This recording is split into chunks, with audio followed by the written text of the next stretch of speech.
Hello and welcome to a quick revision talk through by me, the history tutor, and in this video we're looking at how Nazi Germany tried to create the master race.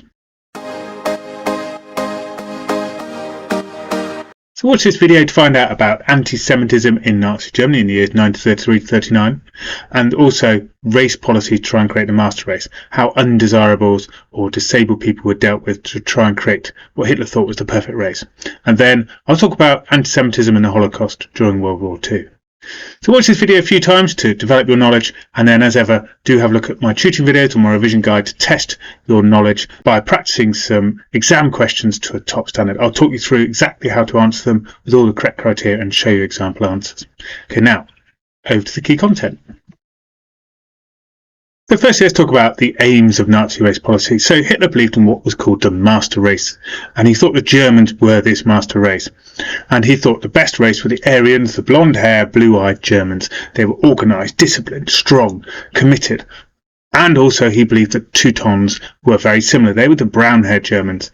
And he wanted to create these two races and make sure they were racially pure by controlling breeding. So why did Hitler believe this? Well, he believed in something called social Darwinism. He believed there was a war between the different races of people. So the best races were at the top, and these were the Teutons and the Aryans at the top. And he wanted to keep these races pure so they could win and fight wars. For instance, during World War I, he believed that perhaps the Germanic race had been undermined by other races. Jewish soldiers involved, Jewish people in the background, for instance, was one of his great anti-Semitic beliefs, of course. So to enable this strong race, of course, we've seen in our social video that women were important. They had to choose the correct partners to make sure they were maintaining a racially pure society. But also he wanted to remove what he called the undesirables. The Jews, the gypsies, the homosexuals, beggars, the homeless, the drunkards. These people were not deemed to be part of the master race. So this idea of his racial policy then meant Hitler believed there was a racial war between the Teutons and the Aryans, and they were at war with the Slavs to the east. This is where Hitler believed the German Lebensraum or living space was, to attack the Poles and the Slavs in the east. This had all been laid out in his book Mein Kampf. So that gives you a range of aims and reasons for Nazi race policies. So do remember to use those explanations as you develop your explanation answers in your exam. So now let's go to some examples, and obviously I'll try to link these to explanations as we talk through them. So the first set of examples is development of anti-Semitism. So from 1933, when Hitler's Germany started to form into a dictatorship, we've got the enabling law in 1933, Hitler starts bringing laws to encourage Jews to leave Germany. So 1934 we get anti-Semitic propaganda increasing. We start to get boycotts of Jewish shops and businesses. But then the first big law is the 1935 Nuremberg Law. This banned sexual relations between Jews and Germans and classified what a Jewish person was. It's essentially a grandfather or grandparent clause.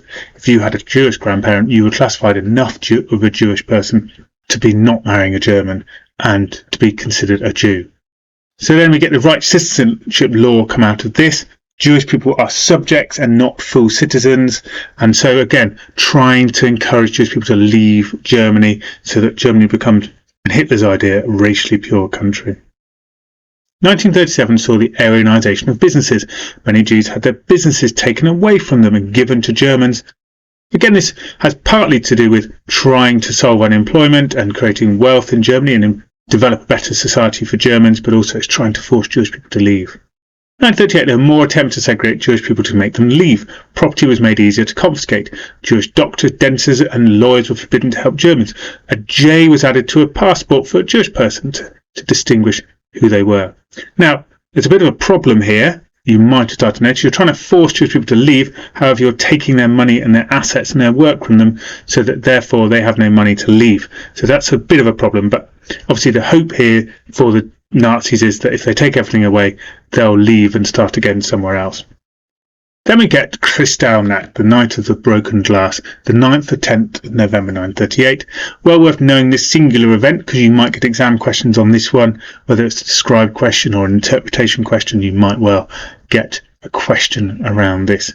So the SS attacked Jewish property, homes and Jewish people as a revenge for a Jewish person murdering a Nazi diplomat in Paris. Around 800 Jews were killed, 1,000 synagogues destroyed, 7,500 shops destroyed, and 30,000 Jews were arrested and rounded up and humiliated by the SS. After Kristallnacht, Jews had to pay for the damage. It's worth remembering that the people of Germany had seen Kristallnacht happen, and not everyone was happy to see the violent behaviour and attitudes. So one thing that Hitler had learned about from Kristallnacht was that the Jewish treatment of being harsh or removing Jewish people through brutal treatment needed to be hidden from the people.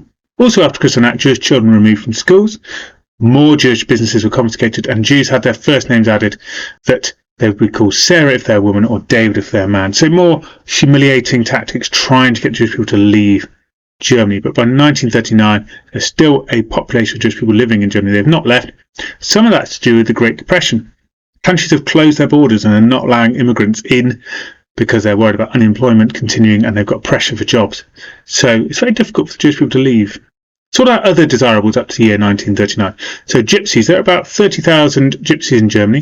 85% eventually were killed in camps later on, but propaganda laws supported this, and people were being developed this idea of anti-gypsy behaviour. So 1938, Decree for the Struggle Against the Gypsy Plague, a law to register and separate gypsies from Germans, was introduced.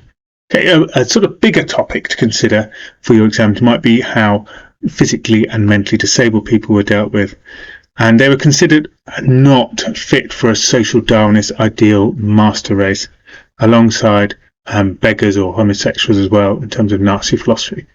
So from July 1933, around 350,000 people were sterilised. This meant they could not have children. It's amazing to consider that was so early on in the Nazi regime this sterilisation programme took place. This was beggars, homeless people, physically and mentally disabled people. But by 1938, this had not solved the problem of physically and mentally disabled, and Hitler saw this potentially undermining his master race. You might remember in our society video, we talked about how in maths questions they might calculate how much money would be saved if you closed down hospitals for the mentally and physically disabled. So in 1938, Hitler gave permission for a euthanasia law to kill disabled babies. A form had to be signed by 3 doctors, and then the baby would be terminated. This came into law in 1939. It was called the T4 programme. However, this law quickly went out of control. And in asylums like this one, Grafeneck, which is a very famous asylum, they had gas chambers built and crematoriums. People didn't sign the forms. They simply killed the children and then in an accident book put a fake reason for death. And between 1939 and 1941, 72,000 were killed in these asylums, their bodies burnt. The programme ended in 1941 due to public protest, so this might refer you to our opposition video and the work of Cardinal Galen. So what about anti-Semitism during World War II? So in 1941, the German invasion of Russia meant hundreds of thousands more Jewish people were under German control. Of course, taking Austria and Czechoslovakia in 1938 and 39 also brought more Jewish people under their control.